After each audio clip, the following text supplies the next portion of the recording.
Compañero Damon, tu audio está desactivado. Ya, disculpo, por favor. Ya, profesora, buenas tardes, compañeros. Esta tarde vamos a exponer sobre la insuficiencia renal crónica.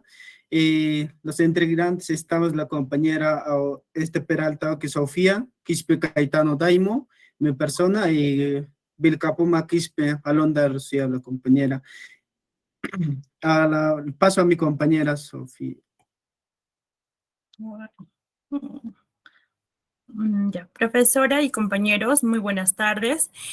Nuestro tema se llama insuficiencia renal crónica, en la cual vamos a empezar por definir esta patología.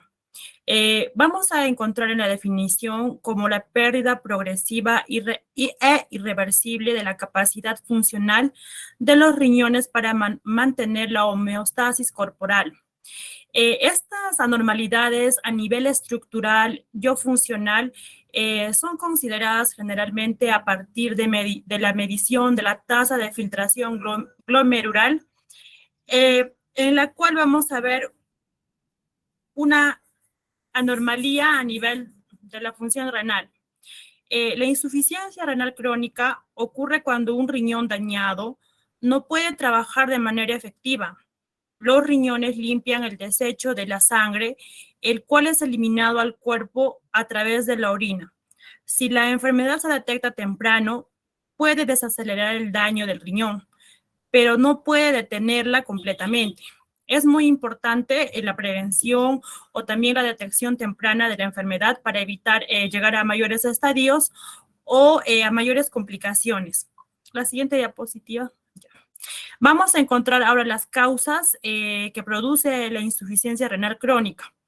Entre las causas más importantes y que generalmente son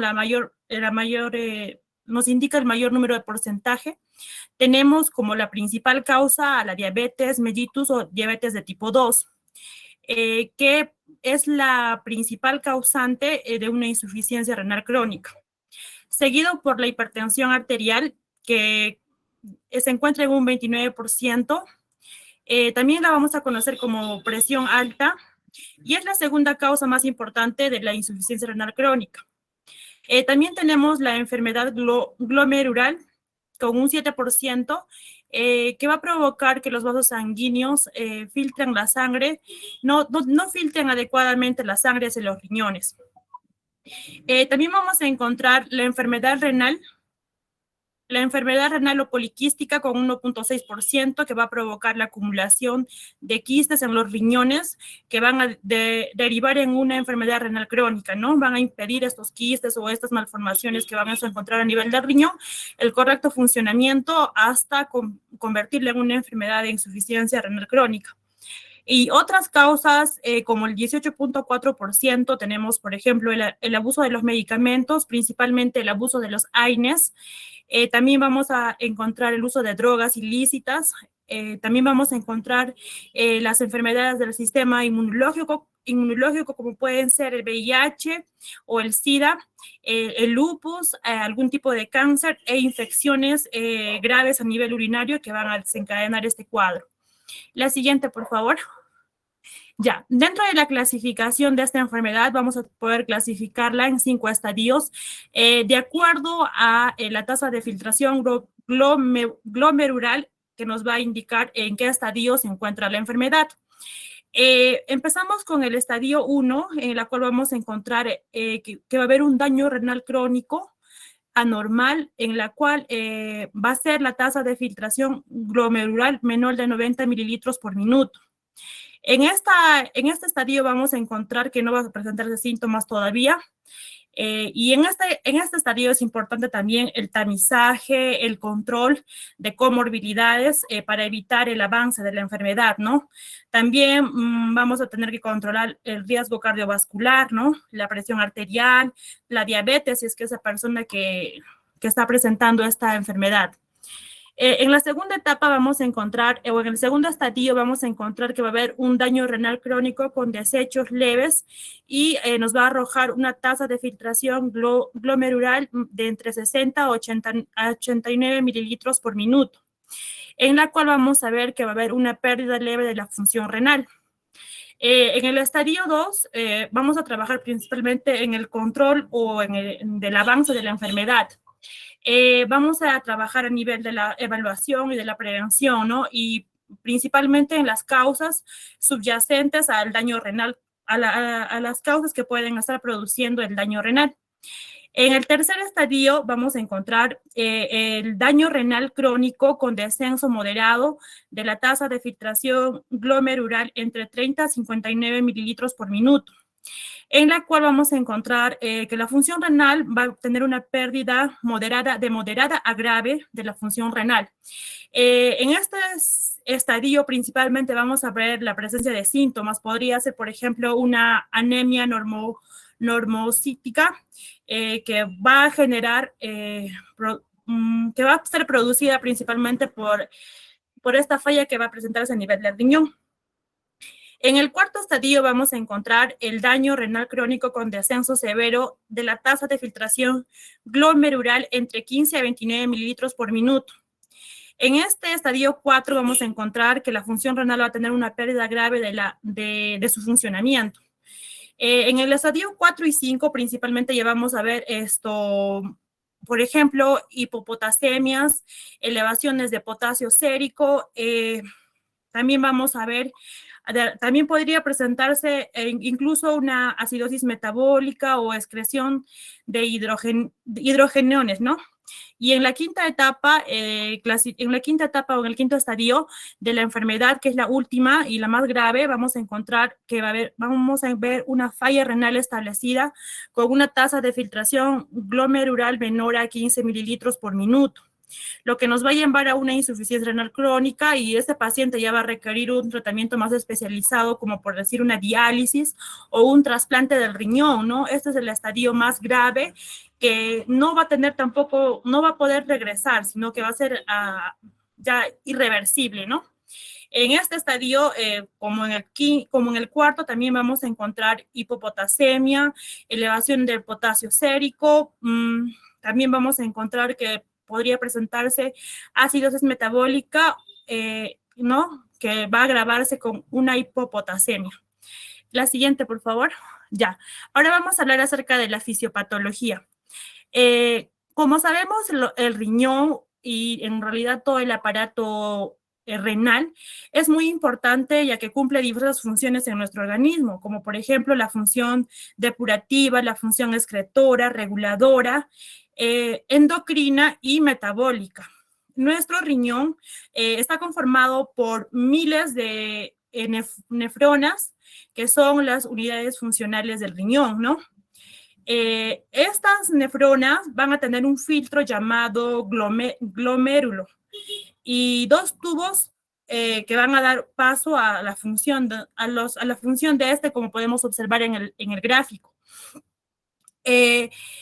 Como ya les decía, cada riñón cuenta aproximadamente con 1 millón de nefronas, ¿no? Estas constituyen la tasa de filtración glomerular total. Cuando nos enfrentamos a una injuria renal independiente de la etiología, el riñón tiene la habilidad innata de mantener la tasa de filtración glomerular. Luego de una masiva destrucción de nefronas, se presenta entonces en las nefronas más hipertrofia compensatoria e hiperfiltración. Bueno, cuando va a haber un trabajo en las nefronas de manera normal, estas van a producir una presión hidrostática, va a haber un trabajo anormal, van a presentar una presión hidrostática en cada nefrona, lo que va a producir una vasodilatación, vasodilatación de la arteria aferente. la hiperfiltración glomerular que va a producir una hipertrofia de las neuronas. ¿Qué quiere decir? Que las nefronas que están trabajando de manera normal, por algún motivo van a tener una hiperfiltración glomerular y van a empezar a destruir sus tejidos, provocando una hipertrofia. Esto va a ser irreversible, no van a poder recuperarse. Entonces van a generar una carga a las nefronas que se encuentran sanas, haciéndolas trabajar el doble, lo que va a alterar el equilibrio hidroeléctrico y el ácido base, ¿no? Entonces, estas nefronas van a trabajar de manera normal hasta que va a llegar a un momento que, como están sustituyendo a las que están dañadas, no van a cumplir su función de igual manera, ¿no? Y van a empezar a colapsar, lo que va a producir que una acumulación de solutos orgánicos y una alteración en el metabolismo de producción y en todo tipo de función que pueda cumplir el riñón, la nefrona, ¿no? Entre ellas vamos a encontrar, por ejemplo, alteración en el metabolismo de la eritropoiesis y también en lo que es la vitamina D, ¿no? La producción de la vitamina D, que es muy importante que se realice en el riñón. También vamos a encontrar que esta glomeruloesclerosis va a dañar y va a haber una hiperfiltración a nivel de todos los órganos renales, ¿no? Eso sería la fisiopatología. Principalmente es importante recalcar que es irreversible y que no se va a regenerar cada nefrona dañada. La siguiente, por favor. Ya, ahora en los factores de riesgo. En los factores de riesgo vamos a encontrar que, por ejemplo, uno de ellos vamos a encontrar los familiares que contienen hipertensión arterial o presión alta, ¿no? También vamos a encontrar el consumo del tabaco, que es muy dañino para la salud en todos los órganos, ¿no? También vamos a encontrar la obesidad. Podemos hablar de un índice de masa corporal mayor o igual a 30 kilogramos. También vamos a encontrar la inactividad física o el sedentarismo que produce muchas enfermedades, ¿no? Y también la dislipidemia o los colesteroles elevados, también los triglicéridos altos, la diabetes mellitus o diabetes de tipo 2, antecedentes de una enfermedad renal, puede ser urinarias, pueden ser quistes, también podría ser cánceres, etcétera, ¿no? Enfermedades renales. Y una edad mayor de 50 años. La siguiente. Ya. Luego, las manifestaciones clínicas. Bueno, las manifestaciones clínicas y bioquímicas de la insuficiencia renal crónica aparecen a partir de la destrucción de más del 50% de la masa renal. Como hemos hablado, las nefronas no se van a regenerar, ¿no? Y a partir de que estén dañadas en su mitad es donde vamos a presentar las manifestaciones clínicas. Porque en su primera etapa, cuando las nefronas están dañándose, pero no llegan a un 50%, la enfermedad va a pasar desapercibida, ¿no? No va a darse cuenta el paciente o la persona que va a sufrir esto, que está viendo un daño a nivel de las nefronas.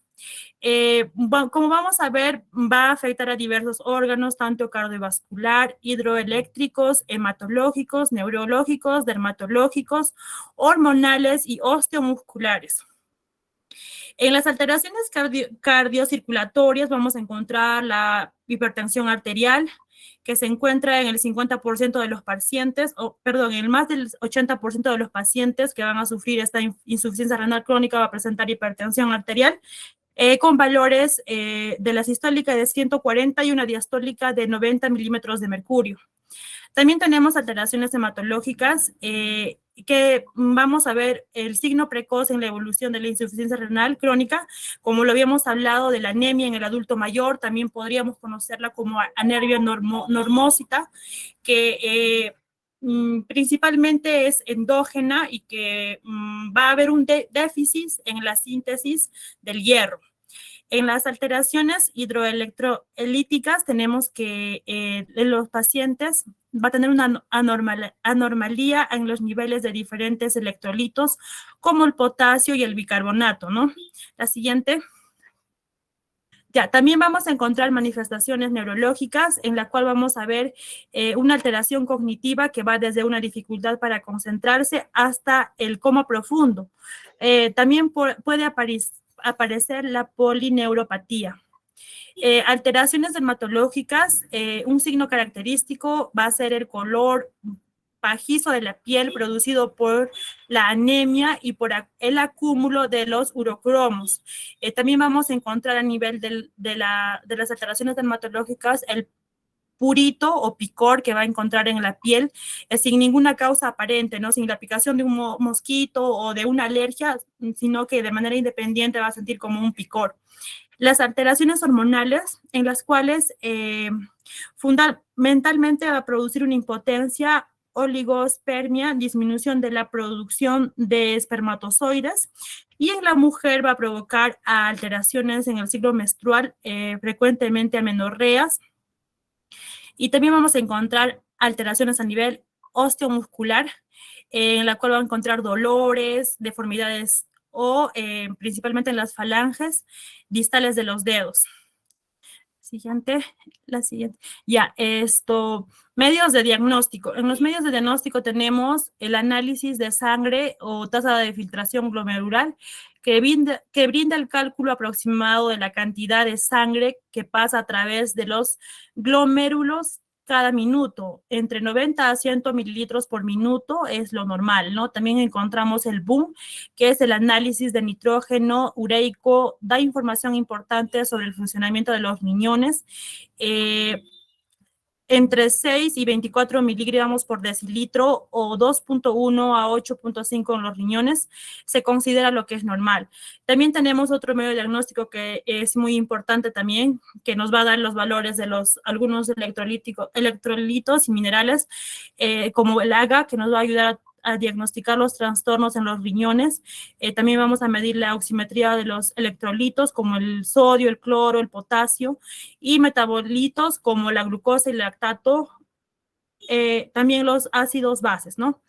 Otro medio de diagnósticos también se va a realizar a través de la orina, que nos va a revelar las anomalías que indiquen una insuficiencia renal crónica y pueden ayudar a identificar la causa de las enfermedades renales crónicas, como por ejemplo una proteinuria, que sería un exceso de proteínas en la sangre, en la cual vamos a encontrar que mayores a 300 miligramos por 24 horas, y también la albúmina, en la cual vamos a sospechar de una insuficiencia renal crónica cuando encontramos valores menores a 30 miligramos por 24 horas, ¿no? También tenemos las pruebas de las imágenes, como puede ser una ecografía del riñón, para ver el tamaño o alguna deformidad que pueda presentar. También tenemos la extracción o muestra de tejido renal, que sería como una biopsia, en la cual consiste en extraer una muestra de tejido renal, que vamos a enviar al laboratorio para determinar cuáles son las causas de una enfermedad renal. La siguiente. Ya, en lo que es la prevención.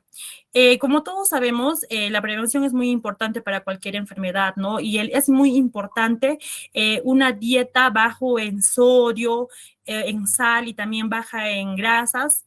También la actividad física, 30 minutos al día o todos los días, realizar caminatas, ejercicios al aire libre, sin ningún tipo de peso, sin ningún tipo de presión. También es importante hacerse los exámenes de salud regularmente, controlarnos, por ejemplo, la presión arterial en personas mayores de 50 años y otros análisis también que nos podría sugerir el doctor, ¿no? Y no fumar y también el uso del tabaco, ¿no? Es muy importante ya retirar el tabaco, que produce muchas enfermedades, entre ellas también la insuficiencia renal crónica y otros tipos de cánceres también que podrían provocar. Y también el uso del alcohol, ¿no? Porque el alcohol debilita el funcionamiento también de los riñones, ¿no? Lo sobreexige. Bueno, en el tratamiento tenemos a los medicamentos contra la presión alta, que son los inhibidores de la enzima convertidora de la angiotensina ECA o antagonista del receptor angiotensina 2, y que nos van a ayudar a mantener la función renal, ¿no? Los principales inhibidores o ECAs tenemos el captopril, el enalapril, el lisocil y el rampril. También medicamentos para aliviar la hinchazón, o también llamados diuréticos, como la furosemida, butamina, toracemida, toracemida. Medicamentos para reducir los niveles de colesterol, los cuales tenemos las estatinas, que nos van a ayudar a disminuir el colesterol, y medicamentos para proteger los huesos. Como sabemos que esta enfermedad va a producir una mala producción de la vitamina D y también va a alterar la eritropoyesis. Es muy importante que la persona se suplemente con calcio y vitamina D para que pueda proteger sus huesos. También es importante, a la par del tratamiento farmacológico, una dieta adecuada, ¿no? Una dieta baja en sal y que principalmente también sea hipoproteica. Podríamos incluirla con 8 gramos de proteínas al día, ¿no? Por kilogramo de peso de la persona, para poder controlarlo y no sobreexigir también al metabolismo propio del cuerpo. La siguiente, por favor. Ya. Ahora el tratamiento para la etapa final de la enfermedad, como ya les comenté que esta enfermedad es irreversible y que es progresiva, ¿no? Cuando ya llega a los estadios 5, en los cuales se encuentra el riñón completamente dañado, es necesario que el paciente se realice una diálisis, o puede ser un trasplante de riñón según lo indica el médico, ¿no? El diálisis puede darse peritoneal y también el diálisis renal. El diálisis peritoneal va a consistir en una técnica en la cual una solución estéril, diálisis perespecial, corre a través de un tubo a la cavidad peritoneal, la cavidad abdominal alrededor del intestino, donde la membrana peritoneal actúa como membrana semipermeable. El líquido se deja allí por un periodo de tiempo para absorber los residuos y después se quita a través de un tubo, y esto se realiza como un procedimiento estéril.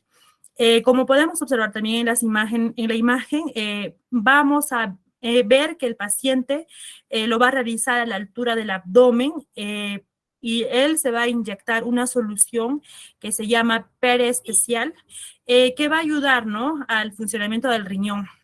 Y la diálisis renal, que se va a realizar con una máquina, como lo estamos observando en la imagen, también llamada la diálisis renal o hemodiálisis, en la cual la sangre del paciente va a pasar a través de un sistema de tuberías, un circuito de diálisis, vía una máquina o una membrana semipermeable, el dializador, que tiene un líquido de diálisis corriendo del otro lado, que va a limpiar la sangre, y va a ser como un tipo de circuito, ¿no?, en la cual la sangre del paciente va a entrar en esa máquina que observamos en la imagen y también va a regresar por otro tubo, ¿no? Y otra alternativa también en las últimas etapas o en los últimos estadios de la enfermedad es el trasplante del riñón. El trasplante del riñón consiste en colocar un riñón sano de un donante en un cuerpo mediante una cirugía. Los riñones trasplantados pueden ser de donantes vivos o de fallecidos. Vivos porque una persona que dona un riñón puede vivir con un riñón, y después de un trasplante deberá tomar medicamentos durante el resto de la vida para evitar que el cuerpo rechace el nuevo órgano. No es necesario recibir diálisis para necesitar un trasplante de riñón, pero las personas que generalmente se trasplantan el riñón, sí, la mayoría sí tienen que, hacerse un diálisis, ¿no? Ya, la siguiente. Ya, los cuidados de enfermería. ¿Continúa, profesora? Otro. Ya, los cuidados de enfermería. En los cuidados de enfermería vamos a encontrar principalmente el control de las funciones vitales. No es importante la toma de la presión arterial o el control de la presión arterial en pacientes mayores de 50 años o de adultos mayores, para poder evitar cuadros de hipertensión arterial o otras complicaciones que nos pueden ayudar a sospechar de una insuficiencia renal crónica, ¿no? También vamos a verificar la dieta, la ingesta de líquidos. Es muy importante porque enfermería no solamente es administración de medicamentos, sino que también tenemos que brindar la consejería a nivel del consumo alimenticio, de las dietas, de la alimentación saludable, para que evitar todas esas enfermedades que, por ejemplo, podrían presentarse, ¿no? Como sabemos, la insuficiencia renal crónica tiene como causa también la diabetes de tipo 2, y es muy importante para poder combatirla la buena alimentación o una alimentación saludable basada en verduras, frutas, agua. Valorar el estado nutricional, como ya lo comenté, es muy importante, los alimentos para el correcto funcionamiento de nuestro cuerpo, ¿no?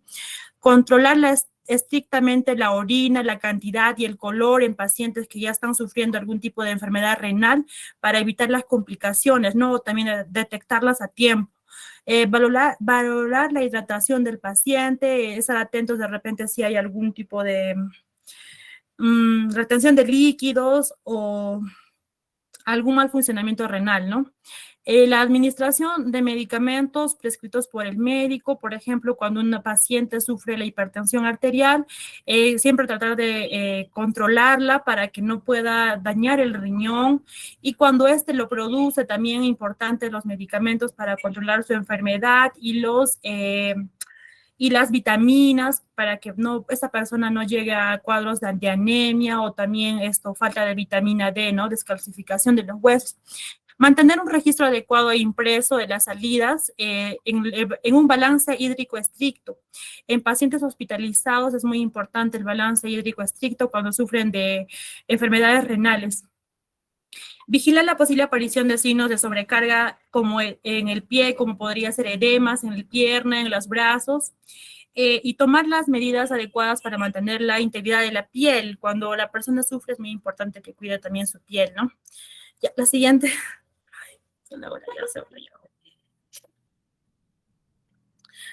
Continúo con el proceso de enfermería también. Ay, no está la profesora, creo que no me escucho nada. Continúo. Ingresa a la unidad de cuidados intensivos, consciente, orientado, somnolienta, presente edema en las extremidades, anurias, disminución de la orina, fatiga, pálido, náuseas, vómitos, pérdida de apetito, disnea, infecciones recurrentes y dificultad para concentrarse. Paciente refiere sufrir de insuficiencia renal crónica, se procede a la toma de los signos vitales y sus parámetros son la presión arterial 170/80, que nos indica una hipertensión, la temperatura 38.5 grados Celsius, que nos indica también una hipertermia, una fiebre alta, frecuencia cardíaca 100 por minuto, lo cual nos indica una taquicardia, frecuencia respiratoria 25 por minuto, una taquipnia. Bueno, el médico de guardia ordena la administración de medicamentos como el lactato de Ringar, 1000 miligramos de hierro parenteral, 2 ampollas, ¿no?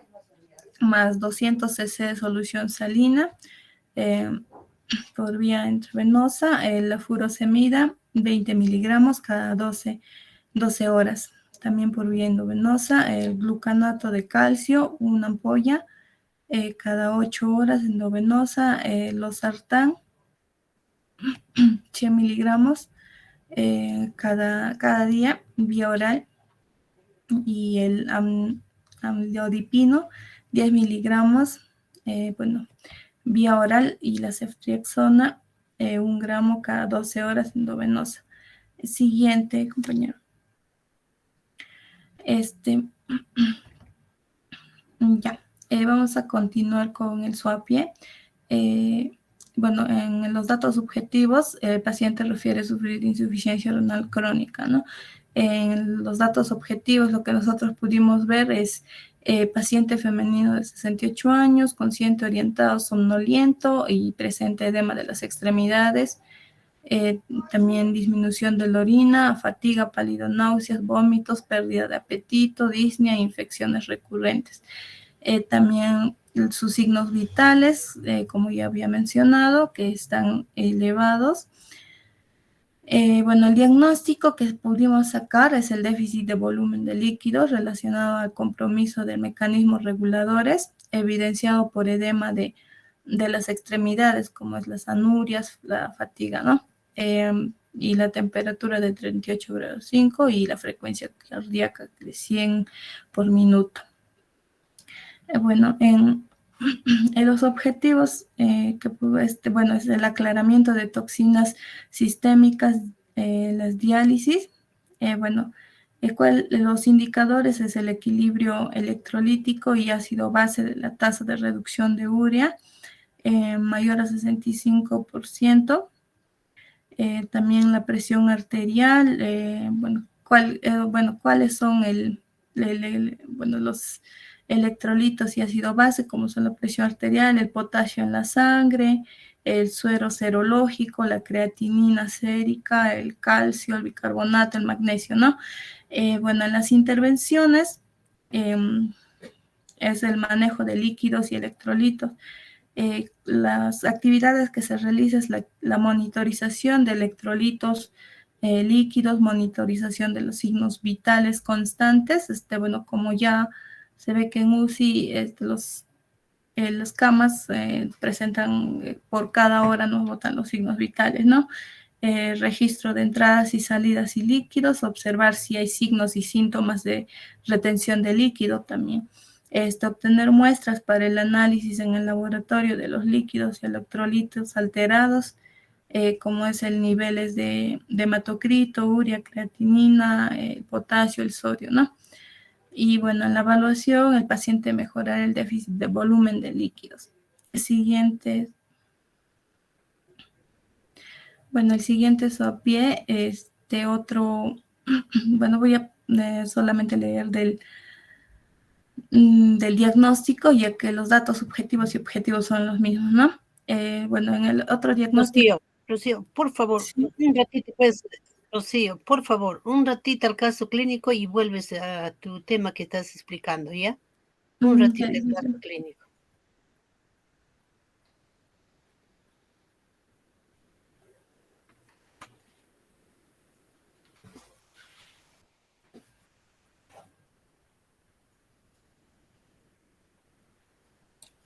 El NOC y las intervenciones.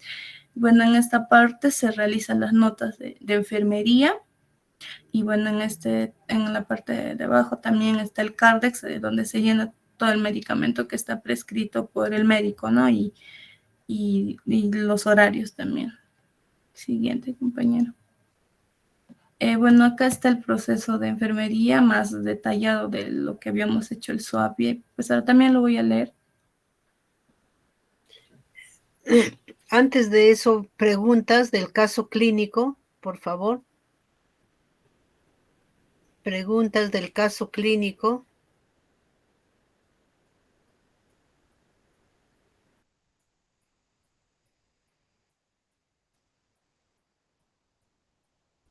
¿No hay preguntas?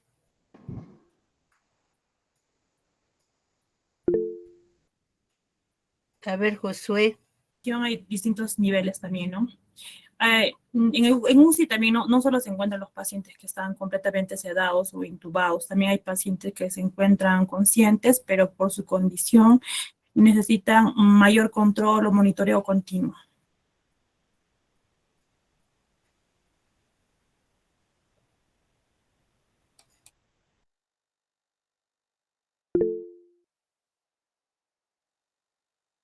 Jeffer, a ver. Yo quería hacer la pregunta respecto al tratamiento, profesora. Ya, un ratito. Primero su pregunta de Josué que no está resuelto. A ver, contesta. Todos hemos escuchado. Y acá está el caso clínico que están observando. Porque acá dice, paciente de sexo femenino de 68 años de edad, ingresa a la unidad de cuidados intensivos, consciente, orientado, somnoliente, presenta edema de las extremidades, anuria, ¿no? Disminución de la orina, fatiga, pálido, ¿no? Náuseas, ¿no?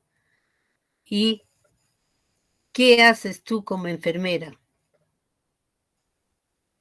Es cierto que todos los pacientes que entran a cuidados intensivos están entubados, pero ¿qué haces al respecto de estos signos y síntomas que presenta? A ver, contestan los tres. Y si saben alguien de lo que están en clases, respondan.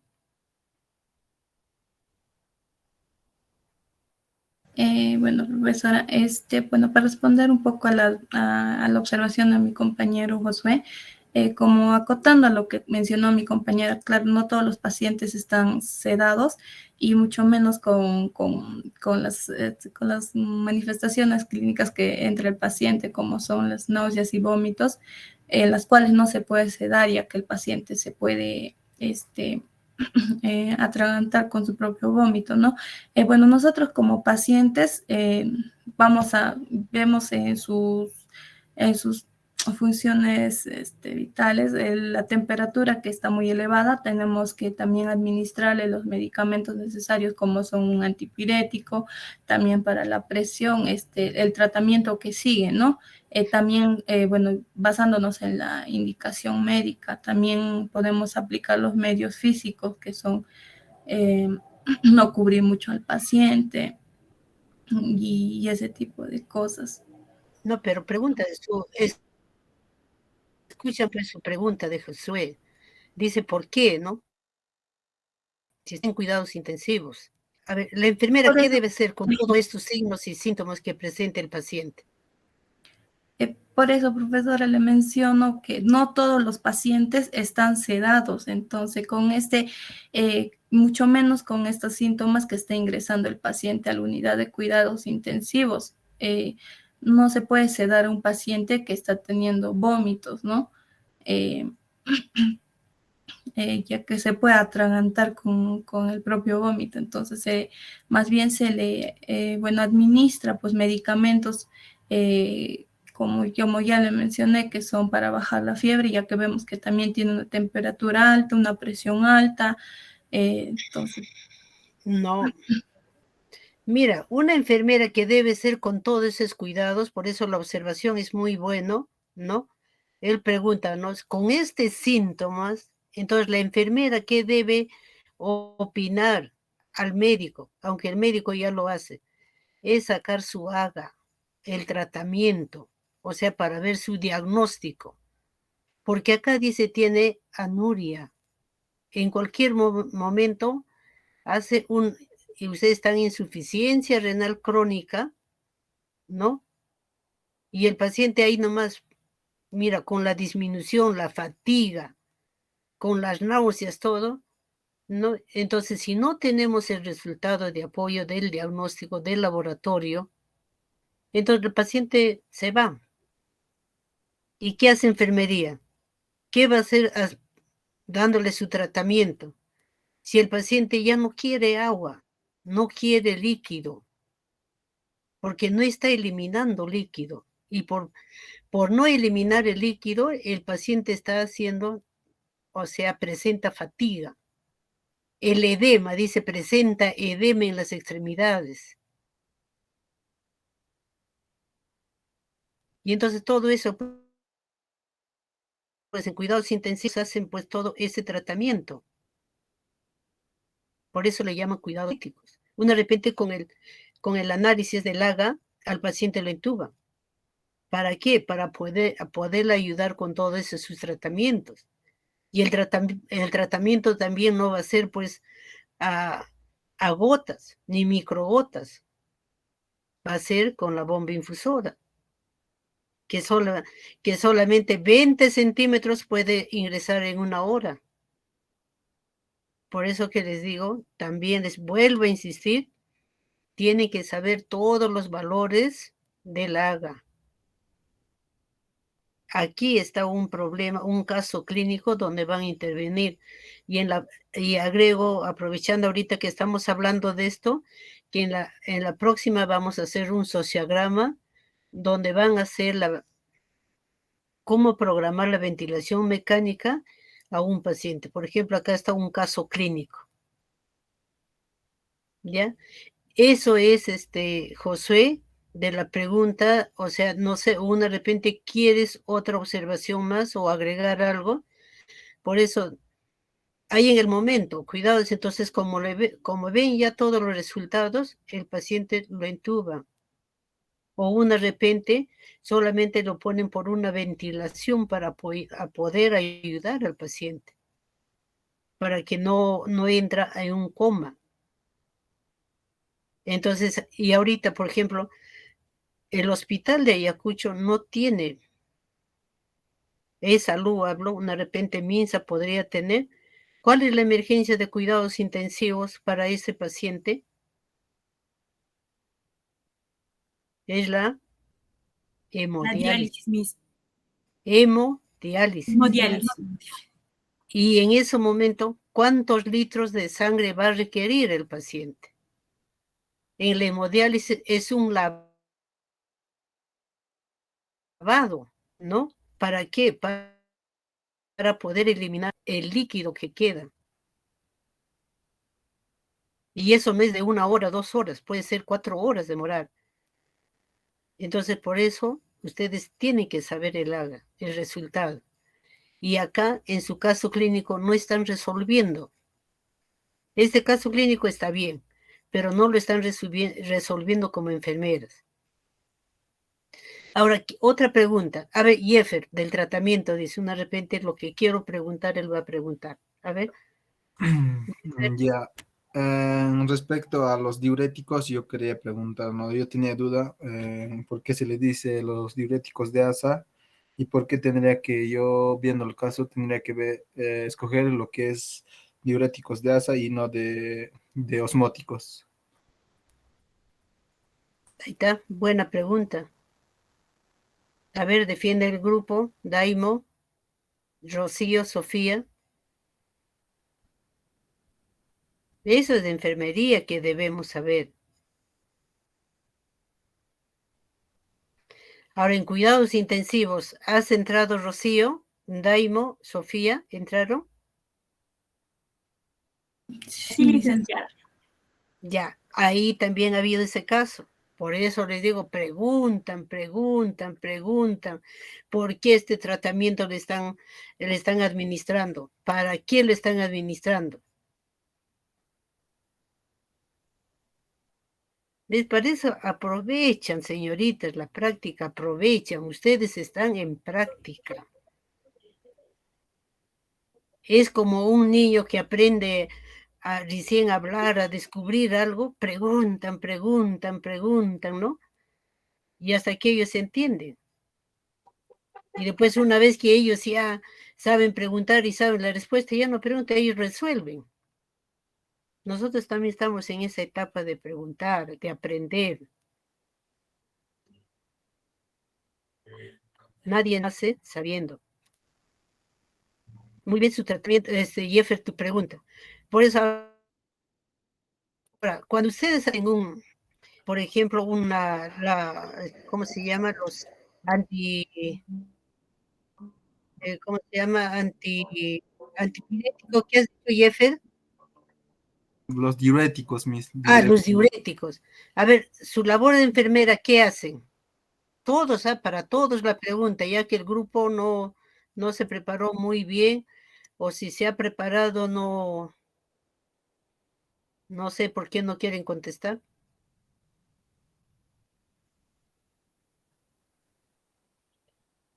A ver, ¿qué hace una enfermera al administrar el diurético?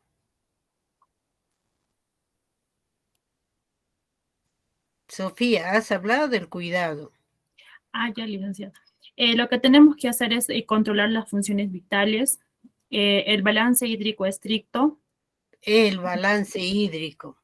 La toma del El AGA también es balance muy hídrico. importante porque nos va a ayudar a, por ejemplo, a los electrolíticos, los niveles de electrolitos como el calcio, el sodio, potasio, que nos va a indicar el AGA. Claro, eso nosotros de los diuréticos tenemos que saber, ¿no? Y eso y nosotros, por esa administración de los diuréticos, hacer el balance hídrico, el resultado. Eso es la labor de la enfermera. Y en el SOAPIE no han dicho nada. Solamente están anunciando, pero no dicen su labor de ustedes. Tienen que leer un poquito más. Jeffer, ¿está bien tu respuesta? ¿La respuesta? ¿O quieres agregar algo más? Jefe Ramírez. Yo quería agregar porque si lo estoy administrando lo que es el diurético, que es la furosemida, es porque tiene las edemas, ¿no? Y también va a ayudar en aumentar lo que es la irrigación de las nefronas, ¿no? O sea, de la sangre, y así va a haber esa presión de la orina, ¿no? Y ya no va a haber la anuria. Y en todo, en eso sería, ¿no? En eso quería agregar solo eso. Claro, por eso ya no va a haber peladura, va a disminuir el diurético y también no solamente con el diurético la furosemida, hay otros tipos de diurético también, a veces la furosemida no hace al paciente, entonces hay que combinar con otros tipos de medicamento, ¿no? No solamente es el medicamento, puede ser otro procedimiento que se puede realizar, como ya hemos dicho, la hemodiálisis también hay otro.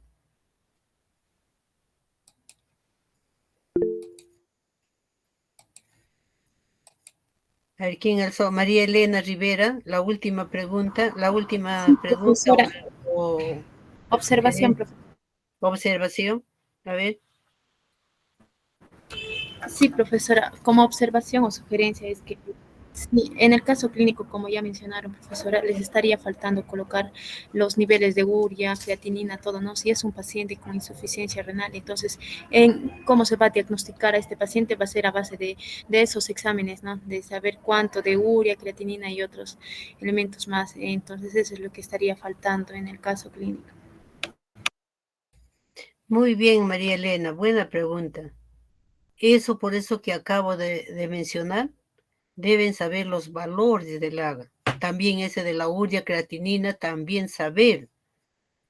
Porque de repente el edema no es por falta de un diurético, ¿no?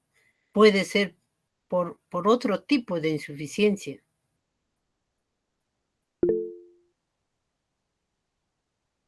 Muy bien, María Elena. Ya. Última de Aime Rivas José.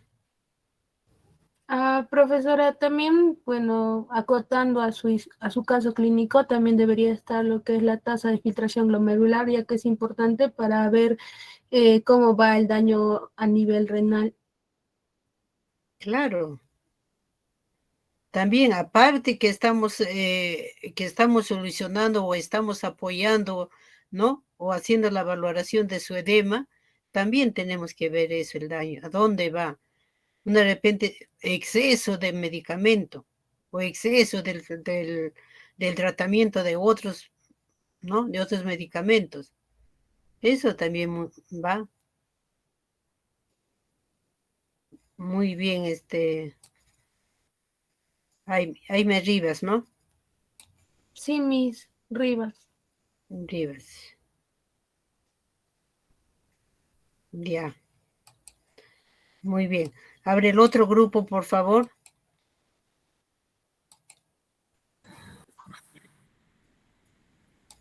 A ustedes, muy buenas tardes. En esta oportunidad nos ha tocado hablar sobre el tema que es la falla multiorgánica. Como una pequeña introducción, la falla multiorgánica también se le podría denominar como un síndrome de disfunción multiorgánica. Esto se caracteriza por el desarrollo de la disfunción fisiológica que es progresiva y potencialmente reversible. Esto se da en 2 o más órganos inducido por una amplia variedad de agresiones con posibilidad de recuperación de órganos. Enseguida, mi compañera les va a detallar todo el tema. Gracias.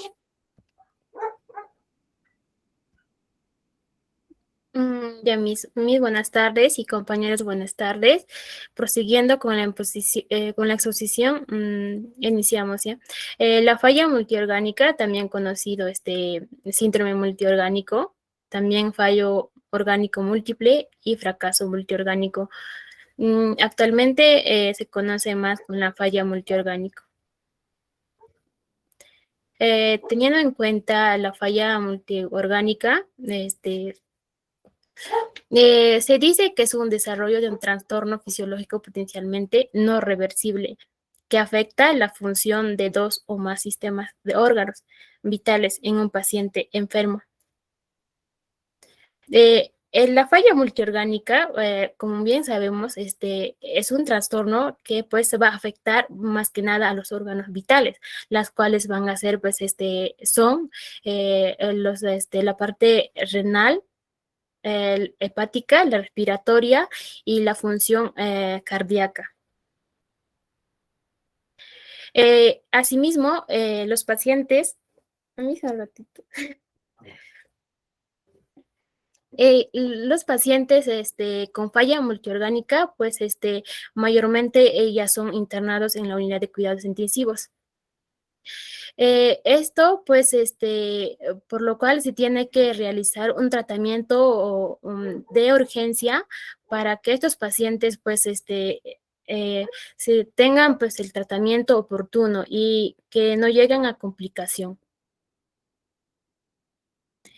Según la epidemiología, la falla multiorgánica, pues, es más que tienen la mayor porcentaje de mortalidad en pacientes con politraumatismo, donde, pues, la causa principal va a ser en un 60%. Asimismo, también la incidencia es mayor en personas de la tercera edad, en pacientes que tienen cirugía de abdomen séptico, politrauma.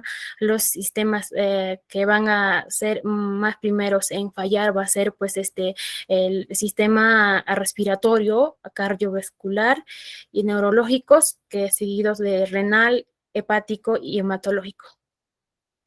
Asimismo, también la incidencia va a ser en pacientes que son ingresados a unidad de cuidados intensivos en un 15% y en pacientes que han ingresado a cuidados intensivos médico-quirúrgicos en un 38% y con un 48% o los pacientes que están en UCI intermedia.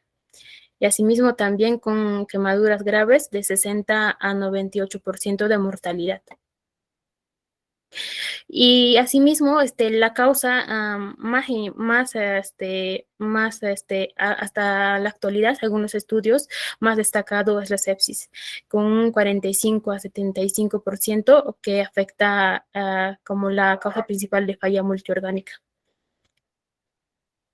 Etiología.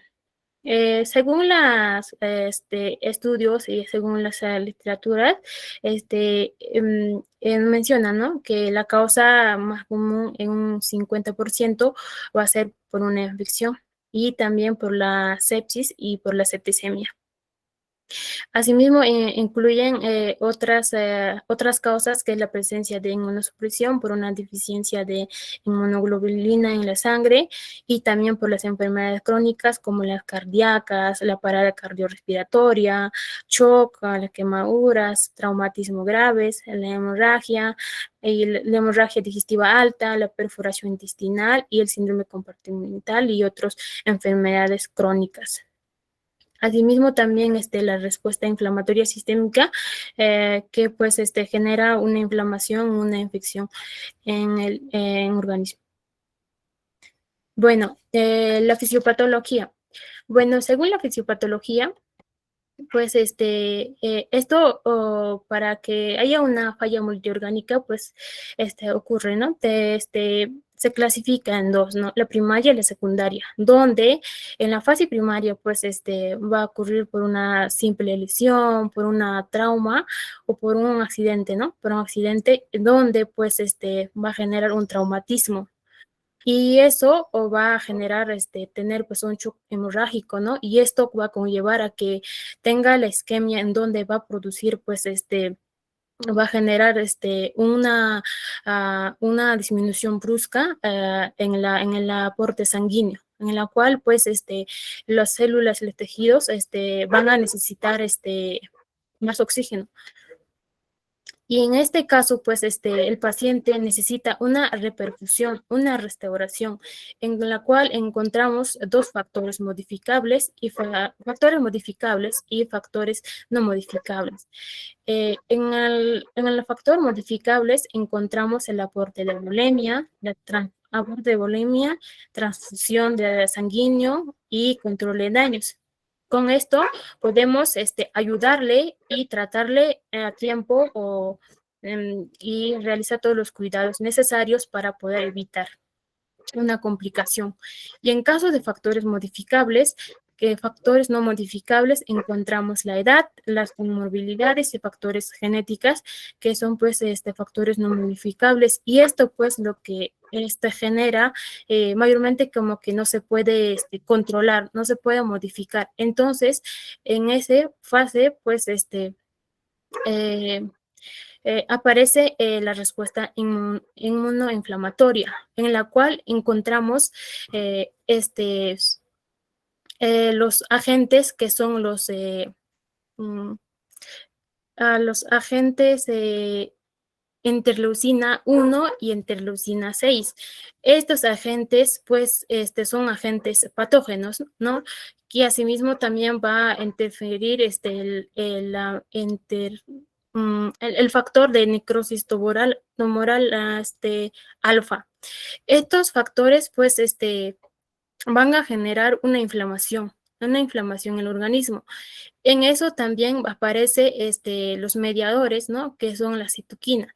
Esta citoquina va a comunicar al sistema inmune diciendo que hay un problema y que tienen que salir los neutrófilos, las plaquetas, los macrófagos y la coagulación y la TLR, que es célula de tipo TUL. Estos pues van a ayudar a controlar la inflamación, una infección, pero porque tienen eso de esto de que ¿cómo se llama? Ese de interleucina 1 y 6 tienen una potencia, entonces ellos lo que van a generar, lo van a ganar.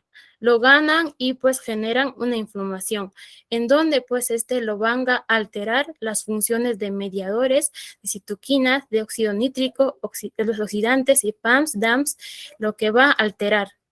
Entonces, a consecuencia de ello, va a desencadenar los síntomas. Los síntomas las complicaciones que son los trombosis microvascular, lesión endotelial, y las alteraciones mitocondriales.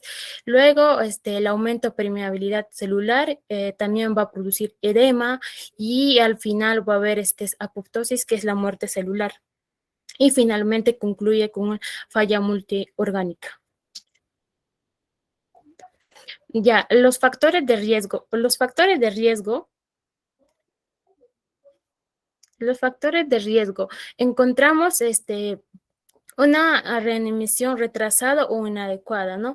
Que también es una de las factores de riesgo que puede, pues, complicar o a tener una falla multiorgánica. Asimismo, un foco infeccioso, que es un agente, un causante para un paciente crítico y con mayor razón en un paciente que está en una unidad de cuidados intensivos. Asimismo, presencia de hematomas. Sabemos muy bien que en un paciente crítico no debe haber ni heridas, nada, ningún foco de infección, porque se puede agravar su salud. Asimismo, también factor de riesgos es tener mayor de edad, mayor de 65 años de edad, y también una disfunción orgánica previa y deficiencias inmunitarias. Manifestaciones clínicas. Los síntomas va a generar según los, dependiendo de los órganos, ¿no? De cada órgano, disfunción de cada órgano. Como bien sabemos, en caso de falla multiorgánica, pues mayormente afectan a la función respiratoria, la renal, la cardíaca y la función hepática y neurológica, ¿no? Entonces, según eso, lo hemos considerado estos síntomas y en la cual en caso de disfunción respiratoria encontramos disnea, respiración irregular, taquicardia, taquipnia, hipoxia, cianosis y atelectasia en caso de relación pulmonar. Disfunción renal. En este caso encontramos el paciente inicialmente va a empezar con una oliguria, luego va a haber presencia de hinchazón en las piernas, en los pies, en los tobillos. Asimismo va a generar náuseas, va a tener cansancio, va a estar desorientado y asimismo aumento de nivel de creatinina. También se va a mostrar debilidad, entumecimiento, calambres musculares, dolor, rigidez en las articulaciones. Según la disfunción cardíaca, presenta la frecuencia cardíaca a ser mayor de 90 latidos por minuto, presentar disnea, edema, asimismo respiración dificultosa inusualmente acelerada y hipotensión. Asimismo también confusión y una cansancio. En caso de disfunción hepática, va a presentar dolor en la parte superior derecha del abdomen, ictericia, ascites, temblores, presentar también náuseas, vómitos, sensación de malestar general, desorientación, confusión, somnolencia y también va a tener un posible aliento de olor a dulce o a humedad. En caso de los sepsis, los síntomas presentar fiebre de 39,8 grados y taquicardia, asimismo también taquipnea, disnea, y también se va a encontrar la presión arterial alta, los vómitos, náuseas y la pérdida de conciencia, confusión y somnolencia. Bueno, en las escalas que se va a valorar, encontramos escala de sofá. En esta escala de sofá se evalúa valora los 6 órganos, lo cual son la función respiratoria, la coagulación, en caso de hígado, el cardiovascular, el sistema neurológico, el sistema renal, en donde esta escala evalúa mayormente la respuesta al tratamiento. Según esta escala tiene puntuación de 0 a 4, en donde pues considera una falla multiorgánica cuando afecta 2 o más órganos, con una puntuación que va a ser igual o mayor de 3. Por ejemplo, digamos en caso de respiratorio, ¿no? Digamos una puntuación bueno, estos datos que se muestran en caso de respiratorio se muestra en monitor cuando el paciente está con soporte ventilatorio. Según la escala de Denver. En esta escala, a diferencia de escala de sofá, evalúa los 4 sistemas, en la cual la puntuación es de 0 a 3. En esta puntuación, según esta escala, pues menciona que cuando es mayor de 0, significa que hay una gravedad. Y considera pues la falla multiorgánica cuando hay de 2 o más órganos.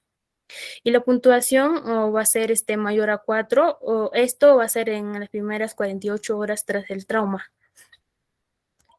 Según la escala de Marshall, es parecido a la escala de sofá.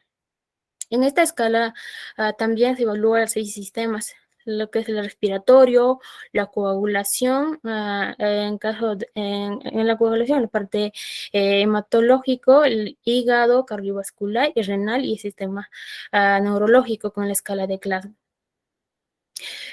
También tiene la puntuación de 0 a 4, en la cual mayormente con esta escala evalúan en las mañanas, el valor de la mañana, donde pues indica más que nada el intervalo de gravedad, más no especifica. Según la clasificación de falla multiorgánica, encontramos primaria y secundaria. También primaria llamada reversible. En caso de primaria, pues genera con una lesión, con una pequeña trauma, una hemorragia, pues y en este caso se puede controlar, se puede tratar y pues el paciente puede mejorar. En caso de secundaria, también llamada irreversible. En este caso, la secundaria es producto de esta consecuencia de primaria, ¿no? A pasar de varios días se complica y pues el paciente incluso puede tener en caso de secundaria sepsis, una septicemia y incluso donde va a producir incluso muerte celular. Diagnóstico. Según el diagnóstico, encontramos, ¿no? Va a presenciar mediante los síntomas también de cada disfunción orgánica, en la cual también se puede analizar mediante el análisis de sangre. En caso de procalcitonina, esto pues va a detectar, va a ayudar a evaluar si hay una respuesta o inflamatoria en algún organismo, ya sea en la sangre, ¿no? Y donde pues el valor va a ser, el valor normal de procalcitonina es de 0.5 a 2,0 nanogramos por decilitro. Cuando es mayor de 2,0 a superior de 2,0 nanogramos por decilitro, quiere decir que hay una presencia de una infección de una bacteria. Y cuando ya es mayor de 10 nanogramos por decilitros, eso quiere decir que hay presencia de septicemia o presencia de sepsis. En caso de proteína C reactiva, esto nos ayuda a evaluar la inflamación en cualquier parte del cuerpo. Mediante análisis de sangre venosa, pues encontramos el valor normal es mayor de 10 no, menor de 10 miligramos por litros. Cuando es superior de mayor 10 miligramos por litros, quiere decir que hay una inflamación. En caso de recuento leucocitario diferencial, el valor normal es 4.500 a 11.000 glóbulos blancos por microlitro. Esto se realiza mediante la muestra, ¿no? Asimismo, también para poder detectar una infección en la sangre o en cualquier parte del cuerpo. En caso del parámetro de coagulación, esto nos ayuda pues a evaluar, nos ayuda a detectar pues más nada el tiempo de la coagulación, ¿no? Para poder evitar una hemorragia, una trombosis. Y el tiempo de la coagulación es de 11 a 13 segundos. Asimismo, también se puede diagnosticar mediante estudio de imagen, lo cual es radiografía de tórax, radiografía de abdominal y también por tomografía computarizada o también por resonancia magnética. Tratamiento. En caso de tratamiento, tenemos que tener en cuenta primero las medidas generales para poder minimizar la foco de infección, ¿no? Y asimismo también realizar la búsqueda de causa para poder tratar de manera oportuna alguna disfunción. Asimismo, también se realiza soporte cardiorrespiratorio, aporte de volemia y hemoderivados, e incluso también algunos, en caso de soporte cardiorrespiratorio, va a ser ventilación mecánica, nefrogenoterapia, todo eso, ¿no? Y asimismo también cirugía de control de daños y desbridamiento, focos infecciosos.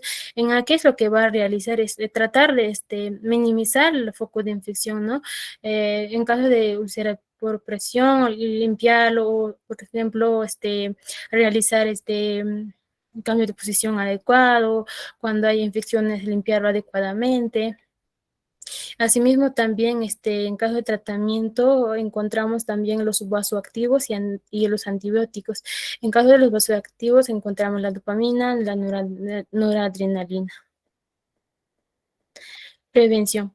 En caso de la prevención, tenemos que tener en cuenta, en caso de la fase primaria, se puede realizar la prevención, pero más ya no ya en la fase secundaria, porque ya es la complicación de fase primaria. Tenemos que tener en cuenta la causa principal, ¿no? La causa principal para poder tratarle adecuadamente. Y incluso aquí tenemos que tener en cuenta algunas negligencias, algunas mala praxis. Asimismo, tener en cuenta la medida de higiene, intervención quirúrgica oportuna, inicio prematuro adecuado de antibióticos y úlcera de drenaje de abscesos, profilaxis para trombosis venosa profunda y fijación de fracturas y desbridamiento de tejido, como se ha mencionado, una adecuada limpieza en caso de infecciones, en caso de heridas. Asimismo, también resolución inmediata en caso de diagnóstico y tratamiento de infecciones para poder, para no generar complicaciones, ¿no? Y también, tratarle como profesional de enfermería, controlar y detectar, cualquier negligencia o caso para poder evitar, ¿no? Para poder ayudar a mejorar al paciente. Bueno, caso clínico, voy a poner mi compañero. Voy a pasar.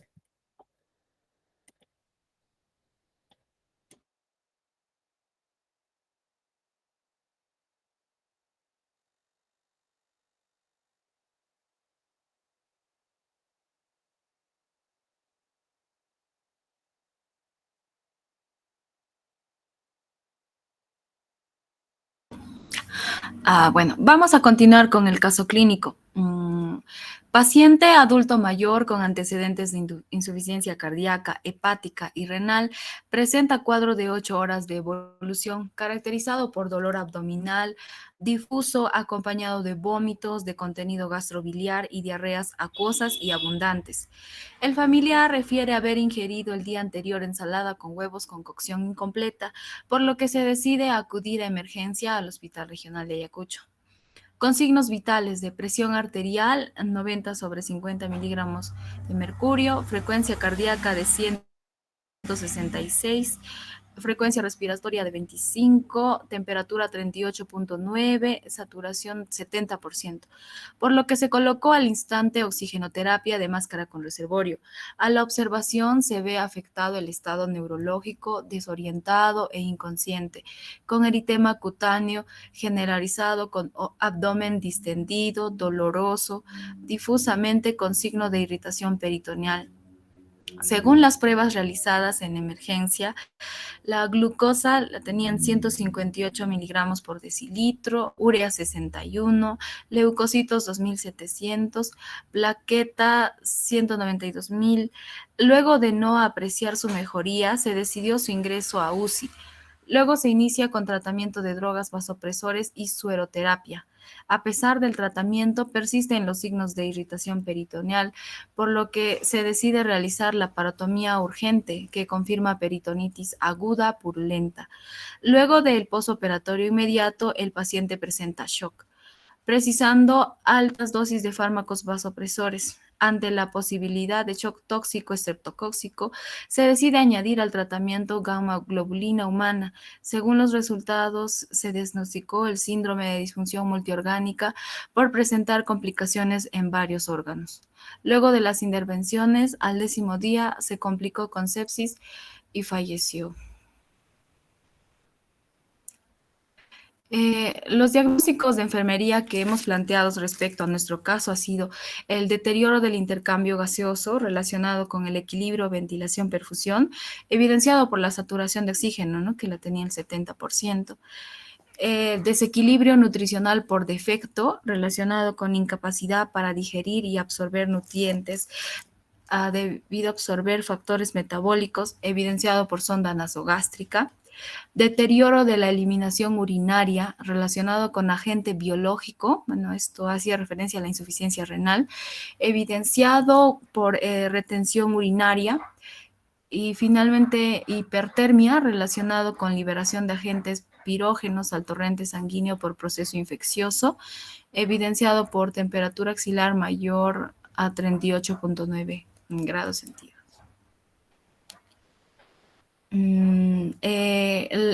Bueno, aquí ya hemos hecho el llenado de las sábanas, ¿no?, que se maneja en el servicio de UCI. Como podemos observar, en la parte superior se realizan registros de las funciones vitales a la hora, ¿no? El primero, la presión arterial sistólica, el segundo, la diastólica, la presión arterial media, la saturación de oxígeno, la frecuencia cardíaca, el ritmo, la frecuencia respiratoria y la temperatura. Estos signos van a estar ya en el monitor, ¿no? Y solamente se va a registrar cada hora, ¿no? En cada turno. Abajo también nos indica si es que tiene sonda nasogástrica, si tiene traqueotomía, si es que hay sonda yeyunal, si hay catéter venoso central, y solamente eso se marca, ¿no? En la parte del monitor respiratorio también registramos lo que está en la ventilación, ¿no? En nuestro caso, si ya nuestro paciente estaría entubado, ahí registraríamos todo lo que nos da el monitor. Y luego se hace el balance hídrico.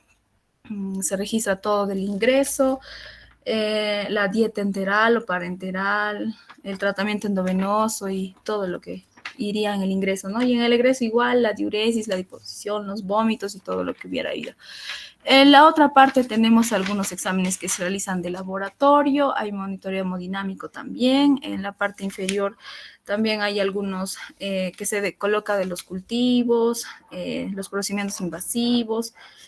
También hay una imagen de unas personitas en las que se colocan, se colorean donde si tuviera las úlceras por presión y en qué lugar estaría ahí se colorea, ¿no? Y también está para colocar el grado de dependencia del paciente. En la otra hoja, en la parte posterior, se registran algunas intervenciones, bueno, a la observación, ¿no? Todo lo que se ha encontrado en la parte de la ingestión, en la hidratación y así, ¿no? Hay ambos cuadritos para el turno diurno y para el turno nocturno, que se debería llenar, ¿no? El diurno con azul y el nocturno con rojo. También están los diagnósticos de enfermería y nada más ya para marcar, registrar las intervenciones. Asimismo están las notas de enfermería para poder llenar todas las actividades que se han realizado y el Cardex también que se encuentra ahí en la parte inferior. Y con el horario, ¿no? De a qué horas se administra todo. Aquí tenemos la intervención de enfermería, ¿no? El SOAPIE que hemos realizado del diagnóstico deterioro del intercambio gaseoso. En los datos subjetivos. El familiar refiere que había ingerido un día anterior una ensalada con huevos con cocción incompleta. En los datos objetivos tenemos que el paciente adulto mayor con antecedentes de insuficiencia cardíaca, hepática y renal estaba presentando dolor abdominal difuso, también vómitos con contenido gastrobiliar, diarreas acuosas y abundantes. Y también están los signos vitales, la presión arterial de 90/50, la frecuencia cardíaca 166, la frecuencia respiratoria 25, la temperatura 38.9 y la saturación de oxígeno 70, ¿no? En este caso hemos evidenciado que la saturación estaba muy por debajo de lo que debería estar, ¿no? Y se plantea el diagnóstico deterioro del intercambio gaseoso relacionado con el equilibrio de la ventilación-perfusión, evidenciado por la saturación de oxígeno, el 70%. El NOC sería el estado respiratorio de intercambio gaseoso, ¿no? Y planteamos, paciente adulto mayor mejorará su respiración durante su hospitalización en UCI. En el NIC hicimos en las intervenciones ayuda a la ventilación en las actividades, mantener una vía aérea permeable, elevar la cabecera de la cama para que pueda apoyarse el paciente, monitorizar los efectos del cambio de posición en la oxigenación, fomentar una respiración lenta y profunda, observar si hay fatiga muscular respiratoria, administrar medicamentos. En este caso serían broncodilatadores e inhaladores, ¿no? Que favorezcan la permeabilidad de las vías aéreas y el intercambio de gases. La otra actividad que se ha planteado es el manejo de la ventilación mecánica, ¿no? En esto vamos a asegurarnos de que las alarmas estén correctas. Vamos a explicar al paciente o a la familia, ¿no? Las razones y sensaciones esperadas asociadas al uso de este equipo, ¿no? Del ventilador mecánico. Observar si se produce descenso del volumen expirado y un aumento en la presión inspiratoria. También tenemos que controlar algunas actividades que aumenten el consumo de oxígeno, ¿no? Como puede ser la fiebre, los escalofríos, el dolor, que pueden hacer que los ajustes de soporte ventilatorio estén un poco que fallando, ¿no? Y causar también desaturación de oxígeno. También debemos controlar el aumento de la frecuencia cardíaca y respiratoria, ¿no? Hacer vigilancia efectiva de la ventilación mecánica sobre el estado fisiológico y psicológico del paciente, realizar la aspiración en función de la presencia de sonidos adventicios o aumento de las presiones inspiratorias, también vigilar el progreso del paciente con los ajustes de ventilador actuales y realizar los cambios apropiados según orden médica. En nuestra evaluación, durante su estancia hospitalaria, se realizó todas las intervenciones de enfermería y pese a los esfuerzos por el estado delicado, el paciente falleció.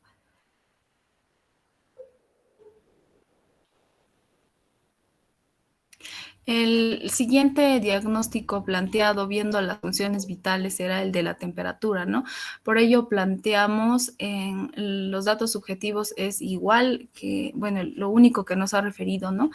En el otro también hemos consignado los problemas de antecedentes que tenía, cardíaco, hepático y renal, y también los signos vitales, ¿no? Donde ahora estamos resaltando que está alterado la temperatura en 38.9. Bueno, y se plantea hipertermia relacionado con liberación de agentes pirógenos al torrente sanguíneo por proceso infeccioso, evidenciado por temperatura axilar mayor a 38.9 grados. En el NOC, termorregulación. El paciente logrará estabilizar su temperatura durante su hospitalización en UCI y en nuestras actividades, en nuestras intervenciones, el NIC, el tratamiento de la fiebre. Se va a reducir la cantidad de prendas, ¿no? de la ropa. Se va a evaluar la temperatura corporal, se administran los antipiréticos, hay una vigilancia estricta de las funciones vitales, ¿no? De la temperatura, explicar al paciente y a la familia el procedimiento de aplicación de calor o frío como parte del tratamiento para disminuir la fiebre.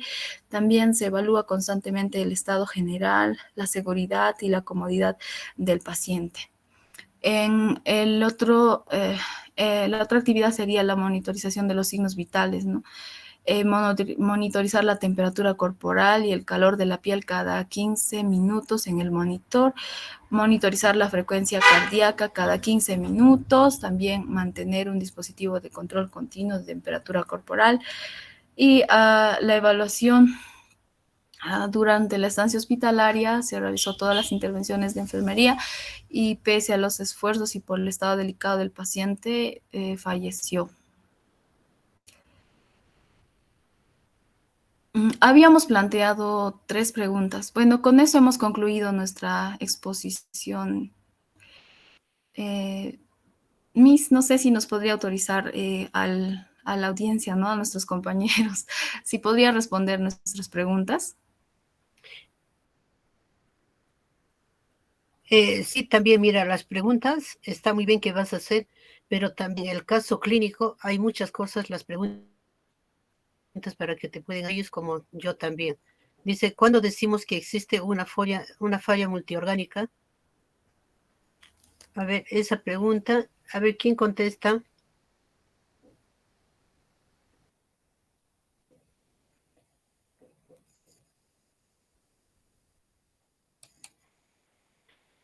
Hemos hablado y lo que ya había mencionado la compañera al inicio de la exposición, ¿no? No, Milagro.